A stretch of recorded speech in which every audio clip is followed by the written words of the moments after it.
भौशीक बांधकाम मंत्री दिगंबर कामत हांणी 7 कोटी रुपयांच्या सिटी इल्युमिनेशन प्रकल्पाची घोषणा केल्या। या प्रकल्पांतर्गत मडगांव नगरपालिका गार्डनात सजावटीच्यो लायटी, सीसीटीव्ही कॅमेरा आणि मॉडर्न लायटिंग सिस्टम बसयतले। तसेच आके आणि शिरवोडे वाठारांतले मुखेल रस्ते आणि मैदानांचेर हायमास लायटी बसयतले अशें मंत्री दिगंबर कामत हांणी सांगले।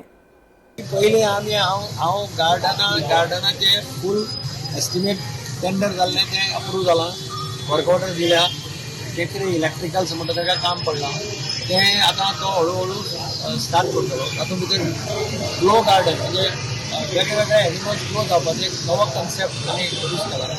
तातूंत भितर सगळें गार्डन आमी कॅमेरांनी कवर करता। कितले कडेन आयडेंटिफाय सध्या फूल मडगांवचे प्रोजेक्ट गार्डनाचो कितलो ना, गार्डनाचो सेपरेट असो ना, फूल मडगांवचो आमी प्रोजेक्ट केला। तातूंत भितर गार्डन इन्क्लूड तांकां प्रेजेंटेशन फाल्यां प्रेजेंटेशन घेतलं तेन्ना कळटलें तुमी जाल्यार तुमी पळया। कॉस्ट कितलो तेजो? कॉस्ट टोटल कॉस्ट फूल सिटीचो 7 crores।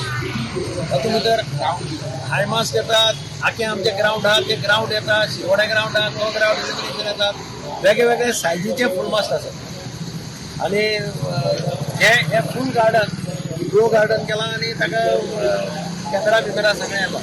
बरें ग्रो गार्डन ग्रो म्हणजे वेगवेगळे एनिमल्स, टायगर तो तुका लायटीचो टायगर भायर खूब कडेन ना, म्हणजे केरळा आनी ते ग्रो गार्डन ताणें केला, महाराष्ट्रान केला। तेंच एक्झॅक्टली हांवें पळयल्लें खरें हे प्रोजेक्ट खंय आसा असो?